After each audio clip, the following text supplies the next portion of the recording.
నమస్తే శ్రీ వ్లాగ్స్కి స్వాగతం. ప్రతి సంవత్సరం ఫిబ్రవరి 14న ప్రేమికుల దినోత్సవం జరుపుకుంటాం.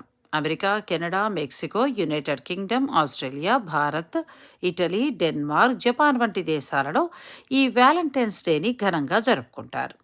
భారతదేశంలో కూడా ప్రేమికుల రోజుని ఘనంగా జరుపుకునే వారి సంఖ్య కూడా పెరుగుతోంది. కానీ వ్యతిరేకించేవారు కూడా ఉన్నారనుకోండి, అది వేరే విషయం. ఇక అమెరికాలో అయితే వ్యాలంటైన్స్ వీక్ పేరిట వారం రోజుల పాటు ఈ సెలబ్రేషన్స్ ఉంటాయి. పువ్వుల నుంచి మొదలు పెడితే రకరకాల గిఫ్ట్స్ అన్నీ కూడా అన్ని స్టోర్లను ముంచెత్తేసాయండి. ఇప్పుడు ఏ స్టోర్కి వెళ్ళినా కూడా ఇలా రంగురంగుల పువ్వులు, ఎన్నో రకాల గిఫ్ట్లు కనువిందు చేస్తున్నాయి. ఇక వ్యాలంటైన్స్ వీక్లో మొదటి రోజు గులాబీలతో చెప్తారు, రెండో రోజు ప్రపోజ్ డే, మూడో రోజు చాక్లెట్ డే, నాలుగో రోజు టెడ్డీ డే, ఐదో రోజు ప్రామిస్ డే, ఆరో రోజు హగ్ డే, ఏడో రోజు కిస్ డే, ఎనిమిదవ రోజు వ్యాలంటైన్స్ డే. ఆ రోజున వ్యాలంటైన్స్ డేగా